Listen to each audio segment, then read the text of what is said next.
તો રાજ્યમાં આગામી 12 જૂન સુધી સૌરાષ્ટ્ર અને દક્ષિણ ગુજરાતના કેટલાક સ્થળો ગાજવીજ સાથે હળવાથી મધ્યમ વરસાદની હવામાન વિભાગે આગાહી કરી છે। ત્યારે અમરેલી, ભાવનગર અને જૂનાગઢ જિલ્લાના વાતાવરણમાં પલટો આવ્યો હતો, જેમાં અમરેલીના ખાંભા ગીર પંથક, ધારી, વડિયા સહિતના વિસ્તારોમાં વરસાદ પડ્યો હતો, તો ભાવનગરના ગારિયાધાર શહેર સહિત ગ્રામ્ય વિસ્તારોમાં પણ વરસાદ ખાબક્યો। તેમજ જૂનાગઢના વિસાવદર તાલુકામાં ગરમીના માહોલ વચ્ચે વરસાદ વરસતા વાતાવરણમાં ઠંડક પ્રસરી હતી। તો ગોંડલમાં પણ ગાજવીજ સાથે વરસાદની શરૂઆત થઈ। અસહ્ય ગરમી અને ઉકળાટ બાદ વરસાદ વરસ્યો હતો। શહેરના રાજમાર્ગો પર વરસાદી પાણી ફરી વળ્યા, તો વરસાદના આગમનથી વાતાવરણમાં ઠંડક પ્રસરી।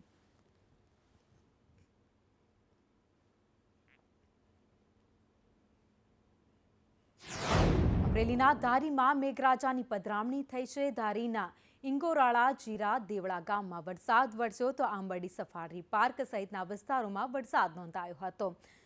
ગ્રામ્ય વિસ્તારોમાં વરસાદ વરસતા રસ્તાઓ પર નદીઓ વહેતી હોય તેવા દ્રશ્યો જોવા મળ્યા હતા। તો અરવલ્લીમાં પણ વરસાદ વરસ્યો છે, તો આ સાથે ધારી પંથકમાં પણ વહેલી સવારથી જ વાદળછાયા વાતાવરણની સાથે જ વરસાદની શરૂઆત થઈ હતી। તમામ જે ગ્રામ્ય વિસ્તારો છે ત્યાં વરસાદ વરસ્યો હતો, જેના કારણે ખેડૂતોની ચિંતા વધી છે। તો અમરેલીના વડિયા સહિત ગ્રામ્ય વિસ્તારોમાં વરસાદ નોંધાયો। વડિયા, તોરી, રામપુર, હનુમાનમાં વરસાદ વરસ્યો, તો ખીજડીયા સહિતના ગ્રામ્ય વિસ્તારોમાં વરસાદ વરસ્યો હતો। ભારે પવન સાથે વડિયામાં વરસાદની શરૂઆત થઈ હતી। દ્રશ્ય વડિયાના તમે જોઈ રહ્યા છો। અચાનક જ વાતાવરણમાં પલટો અને ત્યારબાદ ધોધમાર વરસાદ વરસ્યો હતો।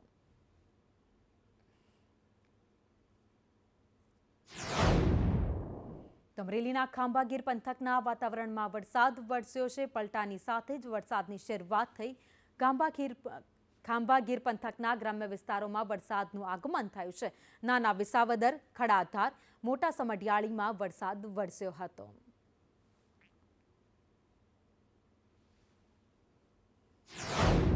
ગઢડા તાલુકાના ઢસા ગામમાં પણ વરસાદી માહોલ જોવા મળ્યો। બપોર બાદ વાતાવરણમાં પલટો આવ્યો।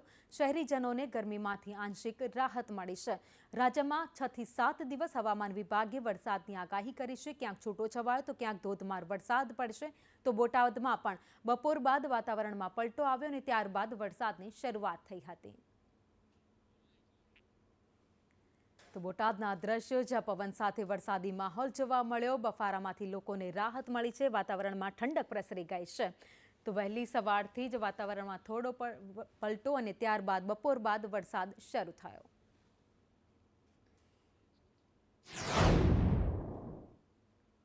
તો આગામી 7 દિવસ રાજ્યમાં હળવા વરસાદની આગાહી કરાઈ છે। દક્ષિણ ગુજરાતમાં હળવાથી મધ્યમ વરસાદની આગાહી કરવામાં આવી છે। વરસાદ અંગે હવામાન વિભાગે આગાહી કરી છે। હાલમાં પવનની દિશા દક્ષિણ પશ્ચિમથી પશ્ચિમ તરફની છે। પવનમાં ભેજને કારણે છૂટાછવાયા વરસાદની આગાહી કરવામાં આવી છે। દાહોદ, પંચમહાલ, વડોદરામાં વરસાદની આગાહી કરાઈ, તો છોટાઉદેપુર, ભરૂચ, નર્મદામાં પણ વરસાદની શક્યતાઓ વ્યક્ત કરાઈ છે। સુરત, તાપી, નવસારી, ડાંગમાં પણ વરસાદ પડી શકે છે। તો આ તરફ દક્ષિણ ગુજરાતમાં વલસાડ, દમણ, દાદરાનગર હવેલીમાં પણ વરસાદ પડી શકે। પોરબંદર, જૂનાગઢ, ગીર સોમનાથ, દીવમાં પણ वरसादनी आगाही કરવામાં આવી છે। आने वाला अगले 7 दिन तक इक्का दुक्का स्थानों में दक्षिण गुजरात की सारे जिला में और जो उत्तरी गुजरात क्षेत्र की दक्षिण पश्चिम विस्तार में जो जिला है और सौराष्ट्र कच्छ की जो दक्षिण और पश्चिमी क्षेत्र की जो जिला है, हड़बल से मध्यम बरसात मेघ गर्जना के साथ होने का पूर्वानुमान दिया गया है अगले 2 दिन 6 और 7 जून को। फिर 8 से लेकर 12 जून तक आपका दक्षिणी गुजरात की कुछ जिला में और दक्षिणी सौराष्ट्र कच्छ की जो दक्षिणी जिला है, इक्का दुक्का स्थानों में हड़बल से मध्यम बरसात मेघ गर्जना के साथ पूर्वानुमान दिया गया है। और जो जिला अभी आज के लिए हम लोग पूर्वानुमान दिया है, इसमें दाहोद, पंचमहाल, छोटाउदेपुर, वडोदरा, नर्मदा, बहरोज, सूरत, तापी, नवसारी, डांग, दमन, दादरा नगर हवेली। તો હવામાન નિષ્ણાંત અંબાલાલ પટેલે અત્યાર સુધી તો વાતાવરણને લઈને આગાહી કરી છે, પરંતુ હવે તેમણે રાજકીય પરિસ્થિતિને લઈને પણ આગાહી કરી છે. રાજ્યમાં આંદોલન અને હડતાલ અંગે તેમણે આગાહી કરી. સરકારમાં ફેરફાર થવાના પણ યોગ છે તેવું તેમણે કહ્યું છે. રાજકીય ઉથલ પાથલમાં જોવા જઈએ તો ઓગસ્ટ સુધીમાં આંદોલનો, હડતાલ, ઘેરાવો વગેરે થઈ શકે અને સરકાર તો સ્થિર રહેશે, પણ સરકારમાં કદાચ ફેરફાર થઈ શકે. પણ આ ફેરફાર જે છે તે સુસુપ્ત અત્યારે હોય એ ગમે ત્યારે થઈ શકે. કેન્દ્ર સરકારમાં પણ ફેરફાર થઈ શકે, પરંતુ ગુજરાત સરકાર મજબૂત છે, કેન્દ્ર સરકાર મજબૂત છે અને સક્ષમ છે. એટલે જે પ્રણાલિકા પ્રમાણે જે સત્તા જે પ્રધાનમંત્રીમાં ફેરફાર થતા હોય એ થવાની શક્યતા રહેશે. તો આગામી સમયમાં વિસાવદર બેઠક પર પેટા ચૂંટણી થવાની છે, ત્યારે ખાતર મુદ્દે વિસાવદર બેઠક પર રાજકારણ ગરમાયું છે. ભાજપ અને આપ નેતાના આક્ષેપ પ્રતિ આક્ષેપ થયા છે. પ્રતિબંધિત દારૂ ખુલ્લેઆમ મળે છે, ગોપાલ ઇટાલિયાએ આક્ષેપ લગાવ્યા છે. તો ખેડૂતોને ખાતર જોઈએ છે તે મળતું નથી, ગોપાલ ઇટાલિયાના આરોપ. તો ભાજપના રાજમાં ખેડૂતોની હાલત દયનીય થઈ ગઈ છે. દારૂની 5 બોટલ મળશે, ખાતરની 2 ગુણી પણ મળતી નથી. કે આ ગુજરાતમાં દારૂ ઉપર પ્રતિબંધ છે કહેવાતો, પણ જોઈએ ત્યાં મળી જાય છે, જોઈએ એટલો મળી જાય છે. 5 બોટલ જોતી હોય ક્યારેય બુટલેગર એમ ન કે 2 જ આપીશ, 3 પછી આપીશ.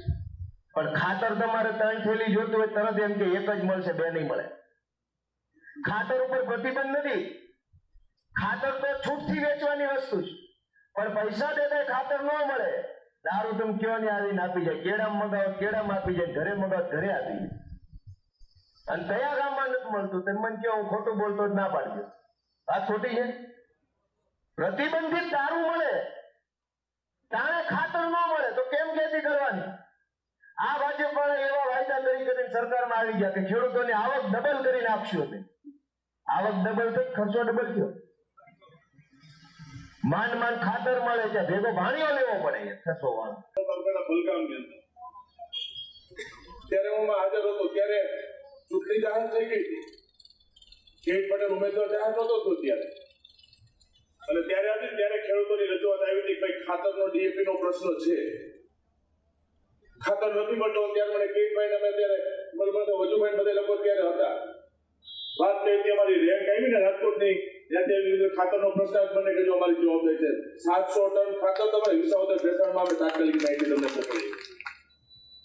અને કાંઈ ઇસ્યુ નથી. તમને હજી કહું છું એમાં કે તમને મુશ્કેલી પડે, પાયાનું ખાતર તો ડીએપી જતું, એનપીકે, યુરિયા, કેસોઇડ જે ક્યાંય પણ જોતું હોય ને, આ જયેશ રાદડિયાની જવાબદારી છે. તમારે કેટભાઈને ફોન નથી કરો, તમારે જે ખાતરની જરૂર પડે ત્યાં મને કહેજો, અહીંયા તમે માગશો ને એટલે બીજે તે રેક તમારા પાદરમાં આવીને ઊભી રહી. તો વિસાવદર પેટા ચૂંટણીમાં હવે સાધુ સંતો પણ મેદાને આવ્યા છે. ગોપાલ ઇટાલિયા સામે મહેશ ગીરીએ આક્રોશ વ્યક્ત કર્યો છે. ઇટાલિયા સનાતન ધર્મ વિરોધી પ્રવૃત્તિ કરનાર વ્યક્તિ છે. ધર્મ છે તો આપણે છીએ, મહેશ ગીરીનું આ નિવેદન. કંસ રાવણની જેમ ગોપાલ ઇટાલિયા ધર્મ વિરોધી છે.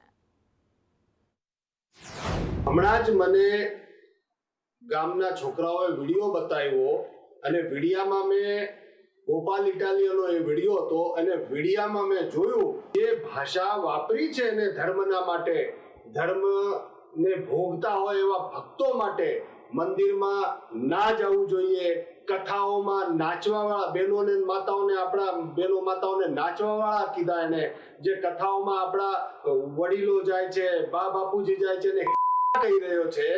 આ જે ઘૂસ્યો છે આપણા ક્ષેત્રના અંદર આવીને આવું બધું બોલીને અત્યારે બધા મંદિર ફરી રહ્યો છે. ભગવાન રામનું પૂતળું ને એવું બધું કહીને પોતે રામ મંદિરમાં જઈને સભાઓ કરી રહ્યો છે. અને હું તો એમ કહું છું કે જે પોતાના માતા દીકરીઓને નાચવા વાળી કહી રહ્યો છે, આપણા ભક્તોને દરેક ગામના અંદર છાજિયા લેવા જોઈએ બહેનો દીકરીઓએ. તો વિસાવદર વિધાનસભા ચૂંટણી પહેલા જ આપમાં મોટો ભડકો થયો છે. પ્રદેશ મહામંત્રી હિતેશ વગાસિયાએ રાજીનામું આપી દીધું છે. પક્ષમાંથી સતત અવગણનાને લઈને તેમણે રાજીનામું આપ્યું છે. હિતેશ વગાસિયાએ અપક્ષમાંથી પોતાની ઉમેદવારી નોંધાવી છે. હું આમ આદમી પાર્ટીના પ્રદેશ સંગઠન મંત્રી તેમજ જુનાગઢ લોકસભા ઇન્ચાર્જ તેમજ પ્રાથમિક સભ્ય પદેથી રાજીનામું આપું છું. હું હિતેશ વઘાસિયા અપક્ષ ઉમેદવાર તરીકે લડી રહ્યો છું. તો કોંગ્રેસના વિરોધને પગલે રાજ્ય ચૂંટણી પંચે પત્ર લખ્યો છે. પોલીસ કેસ સંબંધિત દાખલા માટે સેલ્ફ ડિક્લેરેશન જરૂરી છે. અધિકારીઓ નિયમ વિરુદ્ધ જઈ દાખલા માંગતા હતા. રાજ્ય ચૂંટણી આયોગે તમામ કલેક્ટરને પત્ર લખ્યો છે.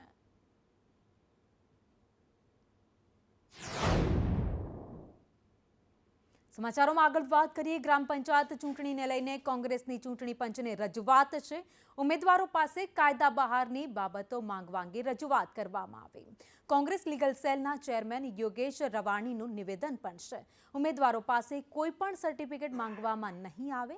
કેટલાક ધારાસભ્યોએ ચૂંટણી સમરસ કરવા લાલચો પણ આપી છે. ગુજરાતના અનેક ગામોમાંથી જ્યાં સરપંચ અને પંચાયતોની ચૂંટણી થઈ રહી છે ત્યાંથી એવી ફરિયાદો આવેલી કે ચૂંટણી અધિકારીઓ ગુજરાત પંચાયત ઇલેક્શન રૂલ્સમાં ન હોય એવા સર્ટિફિકેટોની માગણી કરે છે અને ઇલેક્શનમાં જે પ્રક્રિયા થઈ રહી છે તે કાયદા વિરુદ્ધની થઈ રહી છે.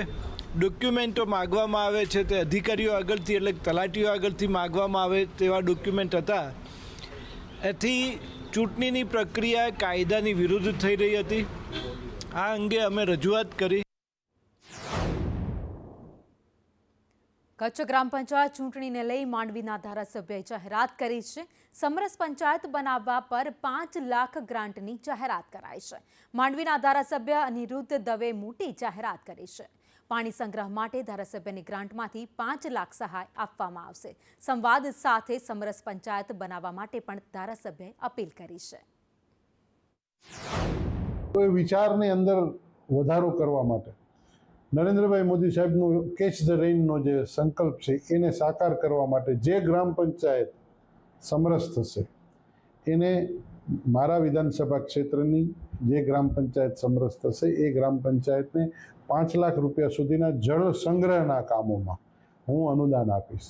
તો એ માટે મારો એક વિનમ્ર પ્રયાસ છે અને આપના માધ્યમથી હું કહું છું, વિનંતી કરું છું કે આવો આપણે વિવાદ ટાળીને સંવાદ કરીએ.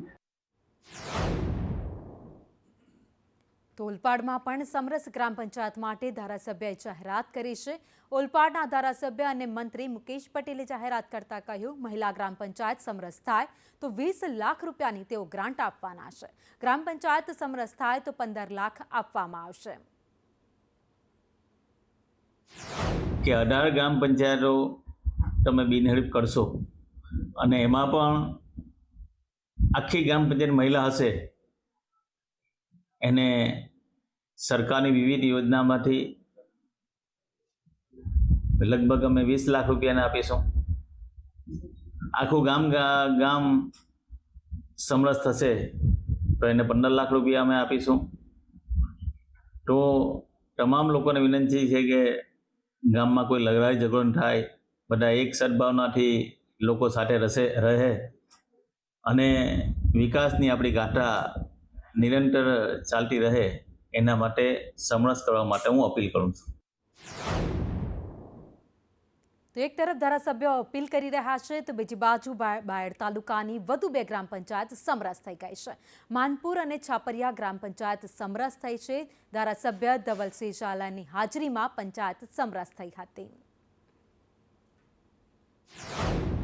છાપરિયા ગ્રામ પંચાયતમાં રાઠોડ અનિતાબેન હરિભાઈ જેમની બિનહરીફ નિમણૂક કરી સમગ્ર પંચાયત ધારાસભ્ય શ્રી ધવલસિંહ ઝાલા સાહેબની જાહેરાત બાદ જે એમને 10 લાખ રૂપિયાની ગ્રાન્ટ પોતે આપવાની નક્કી કરી, એ પછી તમામ વર્ગો આ દિશામાં પ્રેરાઈ અને અમારું ગામ એક સમ થઈ પટેલ તેમજ ક્ષત્રિય ભાઈઓ સાથે મળી અને અમારી પંચાયતને આજીવન માટે સમરસ બનાવી છે.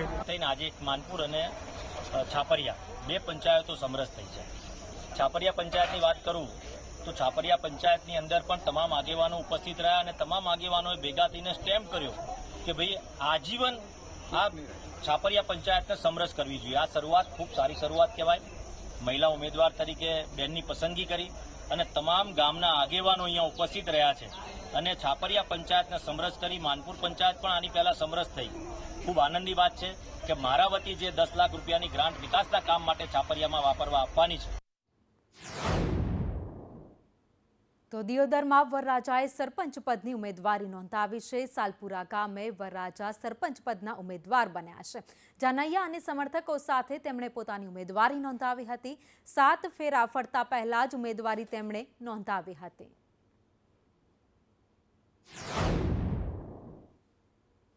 તો રાજ્યમાં 8000થી વધુ ગ્રામ પંચાયતની ચૂંટણી 22 જૂને યોજાવાની છે.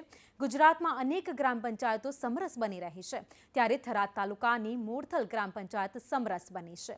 સરપંચની બિનહરીફ વરણી કરવામાં આવી છે. મોરથલ ગ્રામ પંચાયતમાં છેલ્લા 30 વર્ષથી ચૂંટણી નથી યોજાઈ. ગામના આગેવાનો અને તમામ લોકો 30 વર્ષથી સરપંચની બિનહરીફ વરણી કરે છે. ગ્રામ પંચાયતનો મને બિનહરીફ ચૂંટીને આખી પરદાએ મને બધે મોનથી ઘણા મોનથી મને સરપંચ રાખવાનું કે મોરથલ ગામમાં ખૂબ બધી જ કોમનું હું કોમ કરીશ અને મોતી બળે એટલું બધું હું આખી બધાને કોઈ લાગ વગરનો કોમ હું પંચાયતમાં રહી અને 5 વાર પૂરું પાડીશ. મોરથલ ગામમાં બિનહરીફ સરપંચ સોમાજી ધીરાજી ઠાકોર રાજી ખુશીથી પૂરી બોડી બિનહરીફ કરી છે. બધી સમાજ 18 કોમની રાજીબાજી સારો વિકાસ કરશે. કોઈ ગામમાં વિખવાદ વગરની વાત છે. નાનાથી મોટે કોઈ પૂરો મોરથલ ગામમાં કોઈ પોતાનો ઈરાદો વગરની ઠાકોર સમાજ સોમાજી ધીરાજી એમના ખૂબ ગામને આભાર માને અને અમારી બોડી પૂરી બિનહરીફ છે. સોમાજી ધીરાજી એ સર્વે સમાજને સાથે લઈને ચાલનારા માણસ છે અને આખા ગામને વિકાસને કોઈ પણ પ્રકારનો ભેદભાવ રાખ્યા વગર સારી રીતે વિકાસના ટાંપા કરશે અને દરેક સમાજે એમના પર વિશ્વાસ મૂક્યો છે એ વિશ્વાસમાં પોતે ખરા ઉતરશે. અને એથી વિશેષ કે મોરથલના સર્વે તમામ જાતિના લોકોએ સર્વસંમતિથી સોમા બાપુને અમારે સરપંચ તરીકે બિનહરીફ ચૂંટ્યા છે એ બદલ સર્વે ગ્રામજનોનો ખૂબ આભાર માનીએ છીએ. અમારા મોરથલમાં એમ તો આપણા થરાદ તાલુકાનો મોટો ગામ મોરથલ છે. 5000ની વોટિંગ છે અને બહુમતી મોટા પાયે ઠાકોર અને માળી સમાજ છે. બીજી બધી સમાજો પણ છે. આ વખતે બધા પૂરા ગામે તમામ સમાજો સાથે મળી અને અમારા સોમાજી ધીરાજી ઠાકોર જોની મૂર્તિ છે અને એમની ઈચ્છા હતી હર વખતે કે હું સરપંચ બનું, તો એમને બધા સમાજે ધ્યાનમાં રાખી અને સોમાજી ધીરાજીને બિનહરીફ તમામ સમાજે જાહેર ટેકો જાહેર કરીને એમને બિનહરીફ સરપંચ રાખેલા છે. અને વાત હવે ઉનાની કરીએ, જ્યાં પાણી ન આવતા સરપંચે અનોખો માર્ગ અપનાવ્યો છે. મહિલા સરપંચ પરિવાર સાથે પુરવઠા કચેરીએ પહોંચ્યા. માણિકપુર ગામે છેલ્લા 20 દિવસથી પાણીનો કકળાટ જોવા મળ્યો છે. બાળકોને પુરવઠા ઓફિસે પાણીથી નવડાવ્યા હતા. મહિલા સરપંચ કપડાં ધોવાનું પોટલું સાથે લઈ આવ્યા હતા અને ત્યાં કપડાં ધોવા બેસ્યા હતા. પાણી ન આવે ત્યાં સુધી ઓફિસ પર પરિવાર સાથે ધરણા તેઓ કરવાના છે. મારા ગામમાં 20 દિવસથી પાણી નથી આવ્યું, તો કપડાં ધોવા પાણી, નાહવા પાણી, પછી રસોઈ બનાવવા માટે પાણી ને માલઢોર માટે પાણી પીવાનું પણ નથી. બાળકો સાથે છે પણ એની સાથે પાણીની બોટલ ભરવા માટે પણ પાણી નથી. આજે બેન તમે ક્યાં આવ્યા છો? આજે મેં ઉના આવ્યા છે પાણી પુરવઠાવે. જે અમારા ગામની અંદર પાણીની વિકરાળ સમસ્યા છે, જે 15 થી 20 દિવસથી આ સમસ્યા ગંભીર રીતે છે. અહીંયા કાલે પણ મેં રજૂઆત કરેલી કે ભાઈ પાણીની આવી સમસ્યા છે, તો લાઈન તૂટેલી છે એવો મેસેજ આપેલો. તો લાઈન તૂટ્યા પછી પણ પાણી આપવાની જે એણે ખાતરી આપેલી કાલે કે અમે પાણી રાતે આપી દઈશું, જેથી કરીને તમારે પ્રસંગ છે તે પ્રસંગ પહેલાં તમારે પાણી ગામમાં વિતરણ થઈ જાય. પણ આજે સુધી એ પાણી પહોંચેલું નથી. તો સુરતમાં સૌથી મોટા સાયબર ફ્રોડ મામલે મોટો ખુલાસો થયો છે. કૌભાંડમાં પોલીસને 164 બેંક એકાઉન્ટ મળ્યા છે. 89 એકાઉન્ટમાંથી 1445 કરોડના ટ્રાન્ઝેક્શન મળી આવ્યા છે. 164 પૈકી 89 એકાઉન્ટ RBL બેંકના હોવાનું પણ સામે આવ્યું છે. હજુ બાકીના 76 બેંક એકાઉન્ટની તપાસ કરવાની બાકી છે. વાહન ચેકિંગ દરમિયાન પોલીસે એકની ધરપકડ કરી હતી. ત્યારબાદ એક પછી એક મોટા ખુલાસા થઈ રહ્યા છે. સુરત શહેરના ઉધના પોલીસ સ્ટેશન ખાતે સાયબર ફ્રોડનો એક ગુનો નોંધવામાં આવેલો હતો. આ ગુનામાં જે તે વખતે અમે 2 વ્યક્તિ કિરાત જાદવાણી અને મીત ખોખર આ બંનેની ધરપકડ કરી હતી. ત્યારબાદ એ લોકો પાસેથી અમને કેટલાક બેંક એકાઉન્ટ્સ મળ્યા અને પછી એમના લેપટોપ, મોબાઈલ વગેરે અમે જ્યારે ચેક કર્યા તો એમાંથી અમને બહુ બધા વિગતો મળી હતી. આ વિગતો અનુસંધાને અમને ટોટલ જે બેંક એકાઉન્ટ્સ મળ્યા એ 164 જેટલા બેંક એકાઉન્ટ્સ મળ્યા. તો મોરબી જુગારધામ તોડકાંડ કેસમાં પીઆઈના રિમાન્ડ મંજૂર કરી દેવામાં આવ્યા છે. પીઆઈ YK ગોહિલના 3 દિવસના રિમાન્ડ મંજૂર કરાયા છે. પોલીસે 10 દિવસના રિમાન્ડની માંગ કરતા 3 દિવસના રિમાન્ડ મંજૂર કરાયા છે. ટંકારા પાસે કમ્ફર્ટ હોટેલમાં 51 લાખનો તોડ કર્યો હતો. પીઆઈ કોન્સ્ટેબલ મહિપતસિંહ સામે ફરિયાદ દાખલ પણ કરાઈ હતી. કચ્છના આદિપુરથી જે SMS જે આખી ઘટના સામે આવી હતી, SMCએ તેની ધરપકડ કરી લીધી હતી. ટંકારા જે કમ્ફર્ટ હોટલ જુગાર જે કેસ છે એના જે મુખ્ય આરોપી પીઆઈ YK ગોહિલ જે છે એમને સ્ટેટ મોનિટરિંગ સેલ એટલે કે SMCની ટીમે ખાનગી બાતમીના આધારે જે છે એ કચ્છમાં આદિપુર ખાતે તેમની ધરપકડ કરવામાં આવેલી છે. એમને કોર્ટમાં આજરોજ રજૂ કરવામાં આવેલા છે અને નામદાર કોર્ટ પાસેથી એમના 10 દિવસના રિમાન્ડની માંગણી કરવામાં આવેલી હતી. જેના આધારે સોમવાર સુધીના જે રિમાન્ડ છે એ કોર્ટે આપેલા છે. સોમવારે આરોપીને જે છે એ કોર્ટમાં રજૂ કરવામાં આવશે. અને જો તમે બહારનું ખાવાના શોખીન છો તો ધ્યાન રાખજો, કારણ કે અમદાવાદમાં ગુલાબજાંબુમાંથી વંદો નીકળ્યો છે. CG રોડ પર ઓક્ટન્ટ પિઝા શોપનો આ વિડીયો વાયરલ થયો છે. વિડીયોના આધારે AMCના આરોગ્ય વિભાગ દ્વારા તપાસ કરવામાં આવી. મતલબ આપણું હોવું જોઈએ કે ભાઈ આપને મળે છે તો આપણે જોવું એકવાર કે હેલ્ધી છે કે નહીં. પણ ઓકે, ખાસ તો રૂપિયા ખર્ચીને આપણે જ્યારે ભોજન ખાવા માટે જતા હોય છે, સારી સારી વસ્તુઓ ખાવા જાય, તેમાંથી વંદો નીકળવો, ગરોળી નીકળવી, આ પ્રકારની ઘટનાઓ બનતી હોય છે. આવી ઘટનાઓ ન બને તેના માટે કયા પ્રકારની કાર્યવાહી થવી જોઈએ? ના, કાર્યવાહી તો થવી જોઈએ, કેમ કે ભૂલ કરે તો એમને પણ સજા મળવી જોઈએ. હા, 1-2 વાર થાય, ના નહીં, પણ વારંવાર પછી આવી રીતે થાય. કેમ કે જાણી કે સમજી લો એક રેસ્ટોરન્ટમાં થયું હોય તો બીજા રેસ્ટોરન્ટને એવું ચેક કરવું જોઈએ કે ના મારે. અને હવે થોડા જ દિવસમાં શાળાઓ શરૂ થવાની છે, પરંતુ પુસ્તકોની અછત સર્જાઈ છે. વડોદરામાં ગુજરાતી માધ્યમના પુસ્તકોની અછત જોવા મળી છે. વિવિધ ધોરણના 8 પાઠ્ય પુસ્તકો બજારમાં નથી અવેલેબલ, જેના કારણે વિદ્યાર્થીઓ મુશ્કેલીમાં મુકાયા છે. દિવસમાં કમસે કમ 5 થી 10 વાલીઓની આ પ્રકારની સમસ્યા આવતી હોય છે કે શાળા ચાલુ થવાને જૂજ દિવસો બાકી છે ત્યારે સરકારી પુસ્તકો સાથે સાથે કેટલાક ખાનગી પબ્લિકેશનના પુસ્તકો પણ અવેલેબલ નથી. એટલે દરેક વાલીઓની સમસ્યા હોય છે કે પ્રથમ દિવસથી જ આ પ્રકારની જો સમસ્યા આવશે તો બાળકો પર એક માનસિક પ્રકારનો બોજ રહેતો હોય છે. એટલે અમે આપશ્રીના માધ્યમથી તમામ બુક સેલરો જે લોકલ પબ્લિકેશન છે એમને અને સાથે સાથે ગવર્મેન્ટને પણ વિનંતી કરીએ કે એનું જો આગોતરું પ્લાનિંગ કરવામાં આવે તો જે આ દર વખતે સમસ્યા ઊભી થતી હોય છે એ સમસ્યા ઉદ્ભવે નહીં. 1.5-2 મહિના મોડું વિતરણ શરૂ થયું છે. જે બી પુસ્તકો અત્યારે છાપીને લોકો સપ્લાય કર્યા છે તે બી 15 થી 20% સપ્લાય આવે છે. એકચ્યુઅલી એપ્રિલના 1st કે 2nd વીકમાં વિતરણ શરૂ થતું હોય છે અત્યાર સુધીમાં, પણ આ વર્ષે પેપરની અછત હોય કે જે હોય સરકારનો પ્રોબ્લેમ છે, પણ એના કારણે પુસ્તકો પૂરતા પ્રમાણમાં છપાયા નથી. હજુ લગભગ 50 લાખ જેટલા પુસ્તકો છપાઈને આવવાના બાકી છે. જે બી પુસ્તકો આવ્યા છે એ પણ અમને 15 થી 20% પ્રમાણમાં જ મળ્યા છે, પૂરતા મળ્યા નથી. અંગ્રેજી મીડિયમમાં લગભગ 1 થી 10 ધોરણમાં લગભગ 15 થી 20 ટાઇટલ એવા છે કે જે હજુ સુધી એક પણ આવ્યા નથી. ગુજરાતી મીડિયમમાંથી 8 થી 10 ટાઇટલ એવા છે 1 થી 10 ધોરણમાં જે હજુ બિલકુલ આવ્યા નથી, 0% આવ્યા છે. જે આવ્યા છે એ પણ 15 થી 20% જેટલા જ મળી. અને આગળ વાત કરીએ શિક્ષકોની ભરતીને લઈ મહત્વના સમાચાર. 9 જૂન સુધીમાં પુનઃ શાળા પસંદગી થવાની છે. અગાઉ કરેલી શાળાની પસંદગી ફાળવણી રદ કરાઈ છે, ત્યારે હવે ફરીથી થશે.